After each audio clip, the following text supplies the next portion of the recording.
Meskipun Hari Raya Idul Fitri telah berlalu, namun tidak menyurutkan beberapa warga yang ingin mudik ke kampung halaman. Seperti yang terlihat di Terminal Rawamangun, Jakarta, yang masih ramai oleh penumpang. Menurut data yang diperoleh pada Sabtu kemarin, Terminal Rawamangun memberangkatkan 1.237 penumpang melalui 57 bus. Adapun tujuan mudik didominasi wilayah Sumatera. Pemudik memanfaatkan waktu setelah Lebaran agar tidak terkena macet parah di jalan, meskipun harga tiket masih terbilang mahal.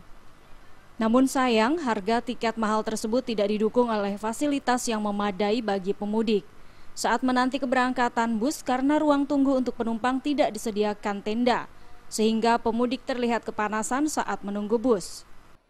Untuk menghindari macet juga? Menghindari macet juga, lagi sempit juga jalan, makanya nggak sepi-sepi begini, enakan begini, pulang panas. Saya perhatikan ini ya semrawut ya, tidak seperti yang semula. Kelihatannya pengelolaan itu masih belum selesai begini, agak semrawut memang. Dan sulit memang sulit aksesnya. Apa yang mesti dibenahi dari terminal? Iya, dibenahi lagi semuanya. Biar tertib ya, biar ada Sementara untuk arus balik sendiri masih kontradiktif dengan jumlah pemudik pada hari Minggu pagi. Dari data yang diperoleh pada Sabtu kemarin, Terminal Rawamangun hanya kedatangan 141 penumpang melalui 15 bus.